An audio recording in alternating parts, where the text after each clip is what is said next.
Өдрийн мэнд хүргье. Зарчмын үед энэ Азийн хөгжлийн банкны зээлийг бол дэмжиж байна. Улсын төсвөөрөө болохоор зам бариад идэг. Тэгээ сургууль цэцэрлэг барих болохоор мөнгө гуугаа явцдаг, зээлээд явцдаг. Одоо аргаа батсан л арга юм болоо да гэхдээ тэгээд авахаас өөр аргагүй болох ба. Тэгээ хотөлтийн инженерийн хувьд, архитектор хүний хувьд энэ боловсролын яамны ажлыг ямагт дэмжиж ажиллаж байгаа. Гэхдээ 9 сард эдийн засгийн байнгын орон дээр энийг хэлэлцэж байхдаа хэлсэн. Хуваарлалт нь шог байна. Нийслэлийн 5 дүүрэгт 17 сургууль, налахад 1 цэцэрлэг. Орон нутагт 15 сургууль, 8 цэцэрлэг барихаар энэ танилцуулга туссан байна. Энэ жагсаалтыг шинжлэх үү? 9 сард Наранбаяр сайдад үгний нэг хилээд Галбадрах гишүүн ч гэсэн бүх тооцоог нь гаргаж өгсөн. Нийслэлдээ цуг ажиллаад хотын дарга 2 дугаар орлогч дарагтай яриад газар чөлөөлөх зардлыг энэ эх оны төсөв дээр суулгалаа. Хаана ямар байршил сургууль цэцэрлэг хэрэгтэй ингээ бүгдийг хороогоор нас гаргаж өглөө. Тэгээ бид нар юу хаана хэрэгцээ их байна тэнд сургууль цэцэрлэгээ барих ёстой шүү дээ. Галбадрах гишүүн сая хэллээ. Орон нутагт бол одоогийн байгаар хэцүү нөхцөлтэй бол 2 л сургууль байна. Тэгэд орон нутагтаа явчихад 15 сургууль тавьчих. Нийслэл ачаал нь хэтрээд шүү дээ энэ чинь. Нийт 108 сургууль хэрэгтэй. 84 нийслэлд. Нийт 95 цэцэрлэг хэрэгтэй. Энэний 39 нийслэлд хэрэгтэй. Хэрэгцээндээ нийцүүлж бид нар энэ төсөв төлөвлөгөөгөө хийж явах хэрэгтэй. Хотолтын стандартын дагуу хэрвээ бид нар нэгэ хийх юм бол одоо энэ 41 сургууль цэцэрлэгийн барилгыг бид нар нийслэлд 29, орон нутагт 12 болгож хуваарлах хэрэгтэй байна. Хотолтын стандартын дагуу. Тэг өнөөдөр нийслэлд штэ ачаал нь 2 дахин хэтэрсэн сургуулиудад нийт 214 мянган хүүхэд сурж байгаа байхгүй юу? Нэг ангидаа шахацлаад 50 60 далуулаа суугаад нэг ширээн дээр гуруула зэрэгцээ сууж штэ. Ийм нөхцөлд бол бид нар ямарч боловсролын чанар явах боломж нөхцөл байхгүй. Багш нарын ачааллыг хараарай. Нийслэлд ажиллаж байгаа багш нарын ачаал бол хүнд байгаа. За хамгийн ихнээс нь ингээд ачааллуудыг хэлж өгье доо одоо. Хаан улд дүүрэгт 7 дугаар сургууль 350 хүүхдийн судалтай. 2200 хүүхэд сурдаг. Сонгон хайрхан 154 дугаар сургууль 740 хүүхдийн судалтай. 3273 хүүхэд сурч байна. Баян голын оюуны ундраа сургууль 1200 хүүхдийн хүчин чадалтай 5000 хүүхэд сурж штэ. Баян зүрхийн 133 дугаар сургууль 640 хүүхдийн судал дээр 2600 хүүхэд сурж байна. Сонгон хайрхын 134 180 хүүхдийн сургуулийн судалтай 724 хүүхэд сурдаг. Хаан улын 130 дугаар сургууль 920 хүүхдийн хүчин чадалтай 3650 хүүхэд сурж байгаа. Хэрэгцээндээ нийцүүлж ийн гэдэг зүйлийг Наранбаяр сайд бол хэлсэн. Гэтэ нийцэхгүй нь ямар датан дээр үндэслээд байгаа юм. Энэ жагсаалтыг шинжлэх үгүй юу? Одоо энэ чигээр бид нар батлаад өгөөд явуулдаг дахиад орон нутагт илүүдэл гараал нийслэлийн хүүхдүүд бүгдээрээ шахацлалтаа суудаг. Нийслэл татвар төлж байгаа аав ээж нар хүүхдтэй чанартай боловсрол олгоё л гэж явж байгаа. Мөнгө нь илүүдээ гарсандаа хувийн сургуульд хүүхдээ явуулж байгаа хүн байхгүй бах. Яалчгүй сургууль цэцэрлэг нь байхгүй учраас л хувийн сургууль руу хувийн цэцэрлэгт хүүхдээ өгч штэ. Энэ асуудлуудыг яаж шийдэх юм бэ гэдэг. Энэ жагсаалтыг шинжлэх юм уу үгүй юм уу? Саналаа бол сайдд өгсөн. Тэрийг л тодорхой хэлээдэг гэж үзэж байна.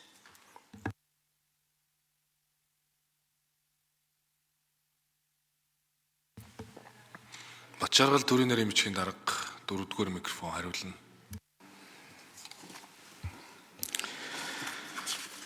За төсвийн гишүүний асуултанд хариулъя. Бачааргал төсвийн хилцүүлгийн үеэр бас энэ зээлийн ерөнхий хэлцээр хилцэж явах явцад бас Лувсан жамцаг гишүүний бас саналын дагуу бид нар бас Азийн хөгжлийн банкнаас бас зөвлөхүүд үнэлгээ хийгээд тухайлсан урьдчилсан байршлууд дээр бас ажиллаад байгаа. Жагсаалтыг бол одоо энэ эцсийн хувилбарууд биш, энэ зөвхөн урьдчилсан судалгаа хийгдэж байгаа хувилбарууд дээр л явж байгаа. Үүнээс гадна бас төсөв батлагдсанаас хойш орон нутгийн болоод улсын төсөв батлагдсанаас хойш бас тодорхой хэмжээний өөрчлөлтүүд бол гарсан. Жишээлх юм бол одоо нийслэл Улаанбаатар хот өөрийн одоо төсвөөрөө 9 сургууль, 9 цэцэрлэг барьж байгаа. За тэгээд өнөөдрийн байдлаар хамгийн чухал асуудал бол газар чөлөөлөлт, бэлэн байдлын асуудал байгаа. Тэгэхээр одоо бэлэн одоо газартай 34 байршил, бэлэн биш 7 байршил. За тэгээд сүүлийн үед одоо зураг төслийн асуудал нь бол үе шаттайгаар хийгдэж байгаа. Нэг онцлог нь бол Азийн хөгжлийн банкны энэ төслийн санхүүжилт дээр өөрөө бас зураг төслөө хийгээд хяналтаа тавиад одоо ингээд зураг төслийг нийцүүлээд явж байгаа. За дээр нь бас гишүүний өмнөх бас хилцүүлгийн үеэр ярьж исэн дулааны алдагдал багтай ногоон эрчим хүчний хэмнэлттэй энэ загварчлалыг бас тодорхой хэмжээний нэмэлт зардалгаарч дарна. Тэрийг бас олон улсын байгууллагуудын тусалцаатаагаар бас нэмэлт санхүүжилтээр бас нөхөж оролцуулж хамтран ажиллахын хилцүүлгийн явцдууд үйл ажиллагаа бол явагдаж байгаа. Тэгэхээр эцэст нь энэ урьдчилсан судалгааны жагсаалтанд бол одоо өөрчлөлт бол орж таарна. Азийн хөгжлийн банк өөрийнхөө бас тавьдаг шаардлага шалгуур үзүүлэлтийн дагуу зөвлөхүүдийн баг одоо бүс болгон дээр ажиллаж байгаа. За мөн зэрэгцээд бас улсын их хурлын гишүүд бас мөн ялгаагүй ялангуяа орон нутгаас сонгогдсон гишүүд бас хүчтэй шаардлага тавьж бид нар бас тэр саналын дагуу мөн адилхан бас яг наривчлсан газар дээр нь энэ гадны зөвлөхүүдтэйгээ хамт бас ингээд зэрэгцээд ажиллаж байгаа. Хамгийн тулгамдж байгаа асуудлын өөрөө зээлийн санхүүжилт маань өөрөө тогтмол тоо нэмэгдүүлж чадахгүй болдгсон бол бид нар энэ бүх тулгамдж байгаа байршлуудаа болно баталгаажуудаа бол боломжууд бүртгэхээр байгаа. Харамсалтай нь яг энэ тогтмол нөөцтэй шаардлагатай одоо хэрэгцээг анхах гэдэг ингээд тал бүхий л судалгаагаа бол зэрэгцүүлээд хийж байгаа. Улаанбаатар хотод бол яах аргагүй хамгийн ачаал өндөр, хамгийн их тулгамдсан асуудалтай. Ганцхан тулгамдж байгаа гол асуудал бол нэгдүгээрт бол газрын асуудал байгаа. Газар чөлөөлөлт хийгдсэн ч гэсэн Азийн хөгжлийн банкны бас нэг том тулгамдж байгаа бэрхшээл үүсгэж байгаа асуудал, сорилт болж байгаа асуудал бол газар чөлөөлөгдсөн байршил дээр эргээд ямар нэгэн гомдол маргаа нөгөө газраа чөлөөлүүлсэн иргэд аж ахуйн нэгжийн сэтгэл ханамж ямар байдаг гэдгийг бас тухайлан удирдамжийн дагуу судалдаг юм байлээ. Тэгэхээр тэр сэтгэл ханамжид 100% байсан нөхцөлд бас энэ байршил дээр төслийн санхүүжилтээр одоо төсөл хэрэгжих бэлэн байдал хангагдана гэж үздэг. Тэгэхээр энийг бас хугацаа орохоор байгаа. Тэгээд газрын асуудлыг бол бүрэн шийдэгдсэн энэ Улаанбаатар хотын төслүүдийг бол бүрэн Лувсан Жамц гишүүн тодруулна. За баярлалаа. Судалгаан дээр үндэслээд яг хэрэгцээнд дээр нийцүүлээд энэ жагсаалтыг шинжилнэ гэж та хариуллаа. Хэдүүл яг тоо бол худлаа ярихгүй учраас тоогоо харж байгаа л яг хэдүүлээ хийцгээе. Газар чөлөөлөлт дээр та санаа зовох зүйлдгүй. Хотын дарга Нямбатар болон 2 дугаар орлогч Амар Түвшин даргатай яриад нийслэлд ирэх 2026 онд 354 мянган төгрөгөөр газар чөлөөлтийн төсвийг суулгасан байна. Таны хэлж байгаа энэ 34 сургуулийг барих байршлын бүгдийн тодорхой болгож өгсөн. Нийслэл өөрөө 9-ийг нь барьж чадна гэж байгаа. Үлдсэн 25-ыг нь улсын төсвөр хийх хэрэгтэй байна.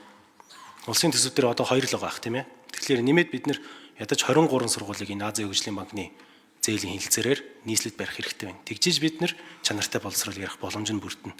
Тэгэхээр та нийслэлтэй энэ газар чөлөөлтийн асуудлаар уулзсан уу? Танай яамнаас? Очиргал дарга хариулна.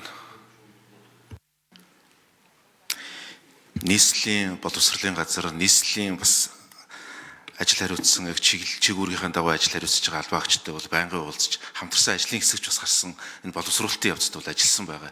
Ялангуяа нөгөө байршил тогтоох газар чөлөөлтийнхаа уялдаа холбоог алийн орон нутгийн төсвөр, алийн улсын төсвөр, алийн бас энэ зээлийн санхүүжилтээр хийгдэх вэ гэдэг дээр бол нэгт хамтын ажиллагаатай байгаа гэдгийг хэлье.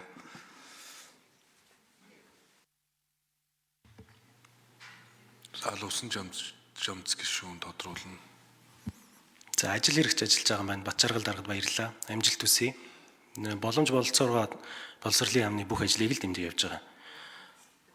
Нэг зүйлийг сануулж хэлмээр байна. Өчигдөр боловсролын яамны Тамир даргатай уулзсан. Нүүбийн хүүхдийн сантаа яриад энэ 41 сургууль цэцэрлэгийн 5-ыг нь эрчим хүчний хэмнэлтэд ногоон барилга болгоё. Нэг сургууль дээр 1 сая доллар тавьж өгье. 5 сая долларын хэлэлцээрийг хийгээд сайдыг бас холбож өгсөн, таваас холбогдсон байгаа ах тийм ээ. Энийг бас зэрэгцүүлээд бид нэр хэлцээрээ шуурхаа яваад ядаж 5-ыг нь бид нэр өөрөө таслаханда цэвэрхэн агаараа амьсгалж болдог. Олон улсын стандартад нийцсэн ийм сургууль болгоод явъя гэж байгаа. Тэгээ цаашдаа бид нэр та хамгийн сайн мэдж байгаа урсгал зардлын 80% нь уурын зуухан дээр нүүр шатаага яваад идэв штэ. Тэрнийг хэдүүлээ хэмнэх том боломж гэж харж байгаа шүү. Тэгээ энэ дээр бас өндөр анхаарал өгж ажилласаа гэж хүсэж байна. Маш чухал санал хэллээ шүү. Тэгээ Батчаргал дарга анхаарах хэрэгтэй. Инх хотын болормаг шүү. Асуулт асууна.